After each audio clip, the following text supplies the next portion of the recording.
السلام علیکم ورحمۃ اللہ وبرکاتہ۔ کیا آپ تصور کر سکتے ہیں کہ ایک شخص اپنی پوری قوم کو جہنم کی آگ سے بچانے کے لیے اکیلا کھڑا ہو جائے؟ اسے معلوم ہو کہ اگر اس نے حق کی بات کہی تو لوگ اسے زندہ نہیں چھوڑیں گے، پھر بھی وہ دوڑتا ہوا آئے، سچ بولے اور اپنی جان اللہ کی راہ میں قربان کر دے، اور پھر جیسے ہی اس کی روح جسم سے جدا ہو اللہ تعالیٰ کی طرف سے یہ عظیم بشارت سننے کو ملے، جنت میں داخل ہو جاؤ۔ آخر وہ خوش نصیب کون تھا؟ اس نے ایسا کیا کیا تھا کہ دنیا والوں نے اسے پتھروں سے مار ڈالا، لیکن آسمان والوں نے اس کا استقبال رحمت اور عزت کے ساتھ کیا۔ آئیے قرآن مجید کی روشنی میں اس ایمان افروز واقعے کو سنتے ہیں، جو صرف ایک کہانی نہیں بلکہ ہر مسلمان کے لیے زندگی کا ایک عظیم سبق ہے۔ ایک زمانہ تھا جب ایک بڑی بستی کے لوگ دنیا کی رنگینیوں میں کھو چکے تھے، ان کے دلوں سے اللہ کی عظمت نکل چکی تھی، وہ بتوں کے سامنے جھکتے اپنی خواہشات کو اپنا معبود بنا چکے تھے، اور حق کی بات سننا بھی انہیں گوارا نہ تھا۔ اللہ تعالیٰ نے اپنی بے پایاں رحمت سے ان کی ہدایت کے لیے رسول بھیجے۔ وہ نہ بادشاہ تھے، نہ دولت مند، نہ دنیا کے طالب، ان کی ایک ہی دعوت تھی، صرف ایک اللہ کی عبادت کرو، اسی کے سامنے جھکو، اسی سے ڈرو اور اسی سے امید رکھو۔ رسولوں نے نرمی سے سمجھایا، محبت سے سمجھایا، دن کو بھی اور رات کو بھی، لیکن قوم نے مذاق اڑانا شروع کر دیا۔ انہوں نے کہا، تم بھی تو ہماری طرح انسان ہو، پھر تمہیں اللہ نے کیوں بھیجا؟ اگر اللہ کو پیغام بھیجنا ہوتا تو فرشتے بھیجتا۔ انکار بڑھتا گیا، تکبر بڑھتا گیا، یہاں تک کہ قوم نے رسولوں کو دھمکیاں دینی شروع کر دیں۔ انہوں نے کہا، اگر تم اپنی دعوت سے باز نہ آئے تو ہم تمہیں سنسار کر دیں گے اور تمہیں سخت سزا دیں گے۔ رسولوں نے صبر کیا، انہوں نے جواب دیا، ہم تمہاری بھلائی چاہتے ہیں، ہمارا کام صرف اللہ کا پیغام پہنچانا ہے۔ اسی دوران شہر کے ایک دور دراز علاقے میں رہنے والا ایک نیک دل مومن یہ سب سن رہا تھا۔ اس کا نام قرآن نے نہیں بتایا، لیکن اللہ نے اس کا عمل ہمیشہ کے لیے قرآن میں محفوظ کر دیا۔ یہی اس کی سب سے بڑی عزت ہے۔ جب اسے معلوم ہوا کہ لوگ اللہ کے رسولوں کو جھٹلا رہے ہیں اور انہیں قتل کرنے کا ارادہ رکھتے ہیں تو اس کا دل بے چین ہو گیا۔ اس نے ایک لمحہ بھی ضائع نہ کیا، وہ دوڑ پڑا۔ اسے اپنی جان کی پرواہ نہیں تھی، نہ اپنی عزت کی، نہ اپنے مال کی۔ اسے صرف ایک فکر تھی، اگر آج اس نے حق کا ساتھ نہ دیا تو کل اللہ کو کیا جواب دوں گا۔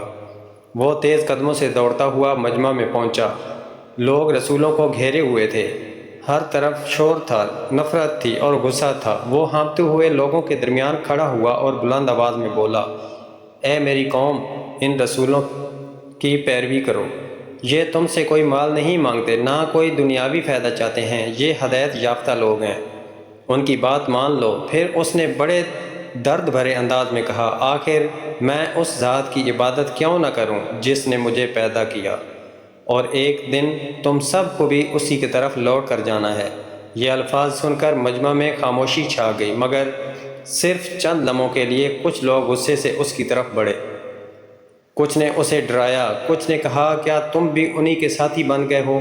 مگر اس مومن کے چہرے پر خوف کا نام و نشان نہ تھا۔ اس کی زبان پر صرف اللہ کی توحید تھی اور دل میں صرف اپنی قوم کی خیر خواہی۔ وہ جانتا تھا کہ شاید یہ اس کی زندگی کے آخری لمحے ہیں، لیکن اس نے حق بات چھپانا گوارا نہ کیا۔ اس نے ایک بار پھر پوری قوت کے ساتھ کہا، میں اپنے رب پر ایمان لا چکا ہوں، تم بھی میری بات سن لو۔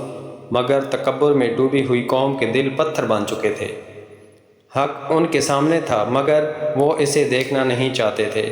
قوم کے غصے کی آگ اب بھڑک چکی تھی۔ حق کی آواز انہیں اپنے باطل کے لیے خطرہ محسوس ہونے لگی۔ کسی نے اس مومن کو دھکا دیا، کسی نے اسے برا بھلا کہا، اور پھر ہجوم اس پر ٹوٹ پڑا۔ وہ اکیلا تھا، مگر اس کا ایمان پہاڑ سے بھی زیادہ مضبوط تھا۔ اس کے لبوں پر نہ کوئی شکوہ تھا، نہ خوف، بلکہ صرف اپنے رب پر بھروسہ تھا۔ لوگ اس پر ظلم کرتے رہے، مگر وہ آخری لمحے تک اپنی قوم کے لیے خیر ہی چاہتا رہا۔ اس نے حق کا پیغام چھپایا نہیں، کیونکہ وہ جانتا تھا کہ چند لمحوں کی دنیا سے بڑھ کر ہمیشہ کی آخرت ہے۔ پھر وہ لمحہ آ گیا، اس مومن کی روح اپنے رب کی طرف لوٹ گئی، لیکن اسی لمحے اللہ تعالیٰ کی طرف سے ایسی بشارت ملی جو ہر ایمان والے کا خواب ہے۔ قیل ادخل الجنۃ، اس سے کہا گیا جنت میں داخل ہو جاؤ۔ سورہ یاسین۔ سوچئے ابھی دنیا والوں نے اسے تکلیف دی تھی اور اگلے ہی لمحے رب کریم نے اسے جنت کی دائمی نعمتوں کا مہمان بنا لیا۔ جنت کی راحتیں، اللہ کی رحمت اور ہمیشہ کی کامیابی۔ لیکن اس عظیم انسان کے دل میں اس وقت بھی اپنی قوم کے لیے نفرت نہیں تھی۔ اس نے حسرت سے کہا کاش میری قوم جان لیتی کہ میرے رب نے مجھے بخش دیا اور مجھے عزت والوں میں شامل کر دیا۔ سورہ یاسین۔ یہ الفاظ بتاتے ہیں کہ ایک سچا مومن مرنے کے بعد بھی لوگوں کی ہدایت چاہتا ہے۔ وہ بدلہ نہیں چاہتا بلکہ وہ یہ چاہتا ہے کہ دوسرے بھی اللہ کی رحمت پا لیں۔ مگر جن لوگوں نے رسولوں کو جھٹلایا اور اس مومن کو قتل کیا وہ اپنے انجام سے نہ بچ سکے۔ اللہ تعالیٰ فرماتے ہیں کہ ان پر کسی بڑے لشکر کو آسمان سے اتارنے کی ضرورت بھی نہ پڑی، صرف اللہ کا ایک حکم آیا اور سب کچھ ختم ہو گیا۔ تکبر کرنے والے، حق کو جھٹلانے والے اور ظلم کرنے والے ایک لمحے میں مٹ گئے، مگر اللہ کے لیے جان دینے والے مومن کا ذکر قیامت تک کے لیے قرآن مجید میں محفوظ کر دیا گیا۔ ذرا غور کیجئے، اس مومن کا نام قرآن میں نہیں بتایا گیا لیکن اس کا کردار ہمیشہ کے لیے امر کر دیا گیا۔ یہ ہمیں سکھاتا ہے کہ اللہ کے نزدیک اصل اہمیت نام، شہرت یا دولت کی نہیں بلکہ اخلاص، ایمان اور حق کے ساتھ کھڑے ہونے کی ہے۔ آج بھی بہت سے لوگ حق بات کہنے سے ڈرتے ہیں، کبھی لوگوں کے ڈر سے، کبھی تنقید کے ڈر سے اور کبھی اپنے فائدے کے لیے۔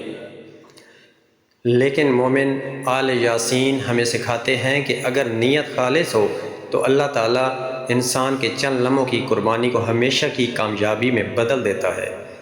شاید دنیا والے آپ کو نہ پہچانیں، شاید لوگ آپ کی قدر نہ کریں، لیکن اگر اللہ آپ سے راضی ہو جائے تو یہی سب سے بڑی کامیابی ہے۔ اسی لیے ہمیں ہمیشہ سچ کا ساتھ دینا چاہیے، اللہ کے دین پر ثابت قدم رہنا چاہیے اور اپنی زندگی کو اس طرح گزارنا چاہیے کہ جب ہمارا آخری وقت آئے تو ہم بھی اللہ کی رحمت کے امیدوار ہوں۔ اللہ تعالیٰ ہمیں مومن آل یاسین جیسا مضبوط ایمان، حق پر ثابت قدمی اور اخلاص عطا فرمائے، آمین۔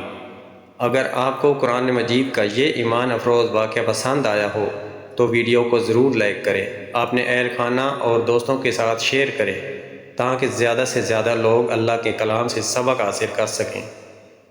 اور اگر آپ چاہتے ہیں کہ قرآن اور انبیاء کرام علیہ السلام کے ایسے ہی مستند، خوبصورت اور دل کو چھو لینے والے واقعات آپ تک مسلسل پہنچتے رہیں تو ہمارے چینل جی ایس مغل اسلامک کو ضرور سبسکرائب کریں۔ السلام علیکم ورحمۃ اللہ وبرکاتہ۔